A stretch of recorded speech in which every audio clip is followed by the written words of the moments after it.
Thank you very much, and thanks to Arizona Ground Game for getting you all together and getting you in action. Now, after Luis is finished with his saga, what a mess, right? Did everybody agree? What a mess. A conspiracy. Let's do a few more Latin words. You know, I'm delighted to be here. I should do a quick aside. I grew up a short bicycle ride from here. And this was my church, so it's a great pleasure to be back in Tucson, and especially in this part of Tucson. You've heard the problem. You know there's a problem. I'm trying to come up with a solution. And we call it Outlaw Dirty Money. It's a fairly simple proposal.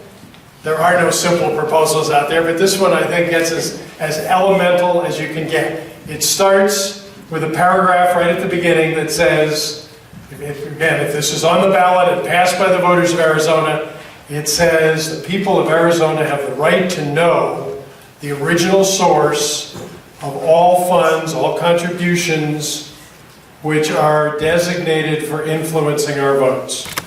That's not quite the right quote, but I think you get the sense. And the key is the right to know. We need to know who's behind these ads. We need to know so we can evaluate the truth or lack thereof of what we're seeing. Doesn't it matter who it is that sponsors something? You know, if you're listening, if you're in court and you're listening to somebody testify, don't you want to know what interest they have in the outcome? Well, if you got an ad that's sponsored by, let's say, a coal company, but it's talking about certain environmental protections or abolishing certain complexions, doesn't it matter who it is that's paying for that? And yet in Arizona, we have bent over backwards to allow interests to hide. It matters a lot, but our legislature has tried to make it, let's just say, a safe zone for people who want to hide what they're doing. They, for example, for certain types of advocacy groups, they're called 501c4 corporations, they don't even have to file as a political committee. That's what everybody else who runs for office or has a proposition like ours, you have to go to Secretary of State and file regular financial reports. But if you're one of these C4s and you're in good standing with the IRS, anybody know what that means? I think it means you're not being sued or currently in jail. But there is no such real terminology. But nonetheless, that's what the law says. If you're in good standing with the IRS, you don't have to file as a political committee. You could spend tens of millions of dollars, and some have, on trying to persuade the voters of Arizona to go one way or the other on a candidate or a proposition. And you never have to file, and you never have to say who your contributors are. Now, you all know what their names are, right? Citizens for Better Everything, Citizens for a Blue Tomorrow. Whatever it may be, it tells you nothing about who's behind it. So our proposition would say, when you spend over $10,000 on a campaign to influence an election, you have to tell us who the original source of your money was. Not the one that wrote the most recent check, because the chances are the most recent check is by one of these nonsense named organizations. But the person or corporation who earned the money in the first place, the one who has reputational risk. And I just think that's critically important. You take responsibility for your words, right? In a debate, in a discussion, I've got a view, you've got a view, and we hold them strongly or we work with each other on what happens.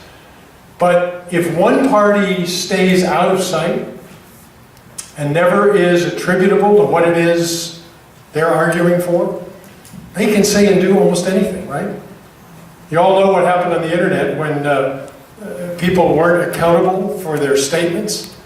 The most awful, vile statements got made because people didn't feel accountable. Well, that's what happens with dark money. The person who earned it, the one who has reputational risk, maybe that's a local corporation. Maybe it's a utility that we've all heard of. Possible, but they won't tell us. But if their name was on the ad, it would be a different ad, I assure you. What you have now is what we call in the law sometimes the designated felon. That's the person who's paid very well to be the head of a sham organization so that when somebody comes in and says, who's behind you, they will say, they'll either take the fifth or they'll say they don't know. And they're probably telling you the truth. But they shouldn't be allowed to do that. They shouldn't be allowed to be the person just standing up there taking the criticism and putting ads on the air that often are untrue. So let's put accountability back in the political process. And there's a lot of folks, did you go through the freedom of speech defense, Louise? Okay. A lot of people will say that, well, we have a right to hide. We have a right in the Constitution for free speech. Yes, you do. Yes, we all do. What you don't have, and the Supreme Court has been adamant about this, you don't have a right to unlimited amplification without telling everybody else who's paying for the microphone. Is that clear? I mean, we all have an equal right to speak our mind. Where the difference is the person who wants to spend $1 million speaking their mind. In other words, the extra amplification, the Supreme Court has said over and over again, no, you've got to disclose that. And we hear often about Citizens United, and I think it did two very bad things about corporations being people and money being speech. What it didn't do was say that you didn't have to disclose. It did just the opposite. Justice Kennedy said very eloquently in response to Citizens United's statement that somehow having to disclose their donors chilled their right to free speech. And Justice Kennedy said, no, even if it did, he said there's no showing that it does, but even if it did, the right of the people to know who's behind these statements is paramount. And a few years ago, Justice Kennedy did something I thought very disturbing, but very honest. He came out in public and said he was frankly shocked to find how little effective disclosure we have in this country. At the local level, at the federal level. When he wrote that opinion, he thought it was robust. He thought, in fact, you couldn't spend a lot of money without confessing who you were, but that's not true. So again, we have the outlaw dirty money proposition. It's a constitutional amendment, which means I need, and we all need, a lot of help to get it on the ballot. We have some superstar petition passers here. I see one in particular with their sign. But we hope that you all will be. If we are going to change a system that you've heard, and I know you know or you wouldn't be here, is in serious trouble. We've got one very specific thing we can do about it in this election, and that is to get the outlaw dirty money proposition on the ballot, and then, frankly, all hell's going to break loose. There are a lot of people who've spent a lot of money and have a huge investment in secret government, in hiding the ball, in continuing to dominate our elections from secret places. So they don't want to change. Our legislature, of course, is their greatest spokesperson. As you know, Tempe passed a robust full disclosure charter amendment. It's very similar, almost identical to what we're trying to do for the whole state. And within a few weeks, the legislature came in, did a striker, immediately said, no, you can't do that, and no city can do it. They did some very interesting things in that statute. They not only said Tempe can't legislate in the area of 501c4 corporations, they also said that law enforcement can't serve subpoenas to get information about election law violations by 501c4 corporations. Yeah, well, somebody said, what? I used to be your Attorney General. I don't think you should curb law enforcement's ability to go after wrongdoing wherever it may be. But our legislature doesn't agree with that. So if we can get this petition on the ballot, get it passed, one of the first things it will do is to protect Tempe, because it says we have the right to know. And since that's in the Constitution, the legislature can't do an effort to preempt them and try to pull that right away. So turnabout is fair play, right? They tried to preempt Tempe, we can preempt them. But I would be delighted to go into any of the details of our proposition.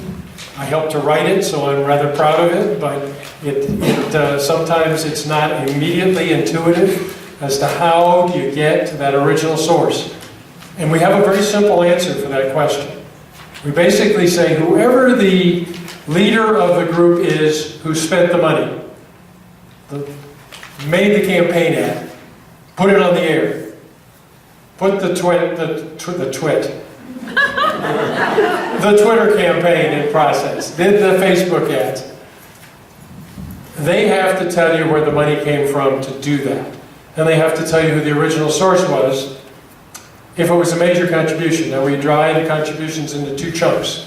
You basically say if it's under $2,500, it's a small contribution. We don't want to know who that individual was. If it's over $2,500, I think it's fair game, and I think we need to know. And so we make that distinction. But the original source is something the person who spent the money is responsible to find. It's not a big bureaucratic organization. It's not an effort to put a new commission in place. We simply say, you tell us. You spent it, but before you spend it, you ought to know where it comes from, number one. Number two, you got to tell us who that is. And if you can't find out,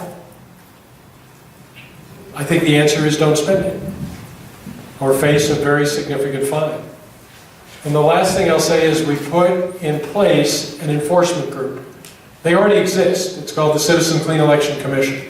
They've been out there since '98 doing the publicly financed campaigns in the state of Arizona. They have a staff, they have subpoena power, they have procedures for hearings. I think that's the closest thing we have to a nonpartisan election commission in this state. They're not designated as such, but I think if we get this constitutional amendment passed, it will give them some important new responsibilities, and they're ready to do it. So I think that's one of the important unanswered questions is, okay, you do a constitutional amendment, how do you make it work? And my answer is, this commission can make it work, but there's a fail-safe behind that. I'm very suspicious. I think you're probably very suspicious or you wouldn't be here tonight. So we also have a citizen right of action in this constitutional amendment, which is if all else fails, each of us, as a citizen of Arizona, have the right to go to court, and if we're successful, we can get our fees repaid. So you don't have to finance the whole operation if you see a problem. I think it's necessary. I think it will be the single thing that we as citizens can do to make a significant change in the direction of our state. As you've already heard, we're deep in the mud. Right now, out of our statewide elected officials, all but one of them received major amounts of dark money when they were elected. Dirty money is what I call it now, because I think it pollutes the whole process. In our legislature 2 years later, the same forces came in and elected the leadership in the legislature. So there's no question who controls it down there. It's not us. And I think one of the most simple, direct, and effective ways we can change that is to say you've got to come out of hiding. You've got to tell us who you are if you're going to try to influence our vote. Some won't. Frankly, some of them want to remain hidden for a lot of reasons. I think it's up to them to make that decision. And if they do, so be it. They can still spend what they want. We're not curbing the money problem. That's a different issue. But we are curbing the responsibility issue, so that if you spend money, you got to fess up to it. I thank you very much for your attention.